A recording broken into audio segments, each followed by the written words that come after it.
So, your refrigerator goes out tomorrow.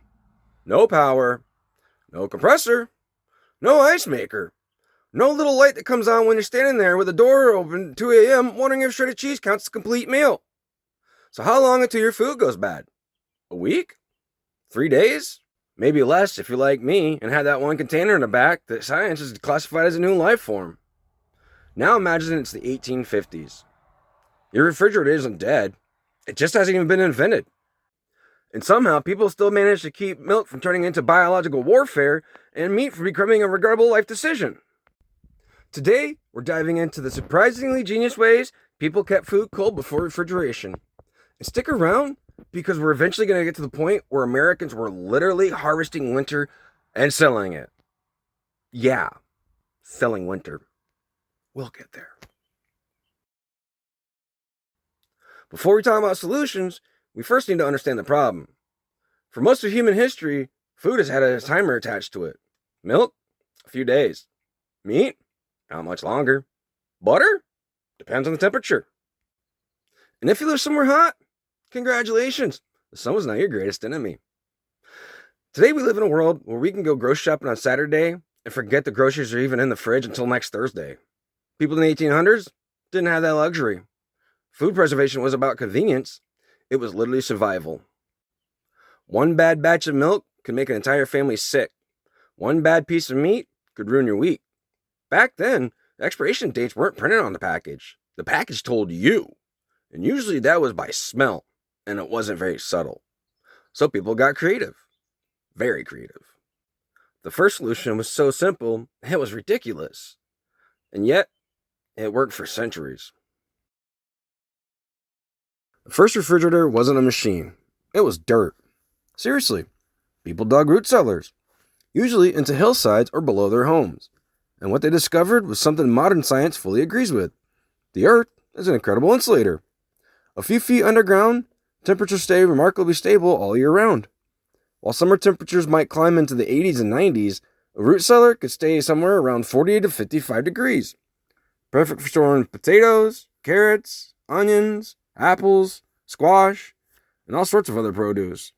The food lasted dramatically longer than it would sitting in the kitchen. And the best part? It cost nothing in electricity. So, it was perfect. Turns out the original refrigerator was just a hole. That's the most farmer thing I've ever heard in my life. So, how do we keep food cold? Dig. But, dig! And here's a crazy thing. Many modern off-grid homesteaders are currently digging root cellars right now because they still work. Technology from centuries ago is still useful today. Not bad for a fancy hole. Now, if you happen to have something even better than dirt, you were living large. A cold spring. Many farms built small structures called spring houses. These spring buildings were constructed over natural springs or cold running water.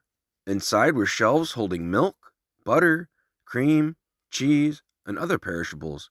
The cold water flowing beneath the building naturally cooled the air. Think about that for a second. Imagine opening your refrigerator and finding a creek running through it. That's basically what these people built. And it worked surprisingly well. Not perfect, but good enough to buy valuable extra time before food spoiled. But for many families, that extra time made all the difference. But even spring houses weren't the coolest thing ever. Pun absolutely intended. Now we get to the really crazy part. Imagine it's January. The lake near town is frozen solid. Most people look at that lake and see winter. A few entrepreneurs looked at that lake and saw money. Lots of money. Entire crews would head on to frozen lakes with saws, horses, plows, and specialized equipment. They would cut enormous blocks of ice from the frozen surface. Not little chunks, huge blocks, sometimes weighing hundreds of pounds. The blocks were dragged out of the water, loaded onto wagons, stacked into giant insulated buildings called ice houses. And here's a part that sounds impossible. The ice could survive all summer, sometimes even longer. The secret was insulation. Workers packed the ice in sawdust. The sawdust trapped air and dramatically slowed melting. And these ice houses could hold thousands of tons of ice. And once people began to figure out how to store it effectively, a whole new industry exploded. Americans began harvesting winter and selling it, literally. But one man took this idea so far that people started calling him the Ice King. His name was Frederick Tudor, a businessman from Massachusetts. In the early 1800s, he had what many people considered a completely insane idea. What if you cut ice from frozen New England ponds, put it on ships, and sold it in tropical locations? Most people thought he was out of his mind. Think about it. He's basically standing there saying, I have a revolutionary business idea. Oh yeah? What's that? I'm going to sell frozen water. To who? To people who live near the equator. You need to sit down, buddy. His first attempts were rough. Ice melted, money disappeared, people laughed at him. But Tudor kept improving the process. He used sawdust insulation, built ice houses in warm climates, eventually built an entire distribution system. Eventually, he was shipping New England ice to Cuba, then South America, then the Caribbean, then India. India? Think about how crazy that is. In 1833, a shipment of Massachusetts ice traveled 4 months by ship to Calcutta, and a remarkable amount of the ice survived the trip. By the time he was done, Frederick Tudor had become wealthy enough that the world knew him simply as the Ice King, all because he figured out how to sell winter. Eventually, someone had a brilliant thought. Instead of going to the ice, bring the ice into the house. And thus, the icebox was born. An icebox looked a lot like an old cabinet. A large block of ice sat inside an upper compartment. Cold air naturally sank downward over the food. As the ice melted, water drained away through a pipe. Simple, effective, and for generations, completely normal. In fact, many homes continue using ice boxes well into the 20th century, which also meant people had ice delivered regularly. Your great-grandparents had a subscription service before Netflix. A guy literally delivered cold. Imagine being an ice delivery man.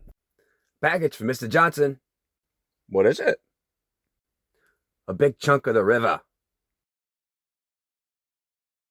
Now here's a twist. Sometimes the best way of preserving food wasn't even keeping it cold at all. It was preserving it. People smoked meat, salted meat, dried food, pickled vegetables, fermented anything that would sit still long enough. Because refrigeration wasn't the only answer, it was just one answer. Some foods could last several months. Others could last years. Entire cultures developed preservation techniques that allowed communities to survive harsh winters and food shortages. When you think about it, refrigeration didn't solve a new problem. It simply made an ancient problem easier. Humans have been fighting food spoilage for thousands of years before someone finally plugged a refrigerator into the wall. So when you think about life before refrigerators, it's easy to assume people just accepted spoiled food. But that's not what really happened. They innovated. They adapted. They dug root cellars. They built spring houses. They harvested entire lakes. And developed preservation methods we still use today. And honestly, some of these techniques are so effective that modern homesteaders are continuing using them. Which raises an interesting question. Have we really become smarter? Or have we just become more dependent on electricity? So the next time your refrigerator starts making a weird noise, remember, your backup plan is digging a hole in your yard. So until next time, keep digging. Next time on Nate on 2 Acres, we're looking at a forgotten building that used to exist on nearly every farm in America, and almost nobody builds anymore. See you then.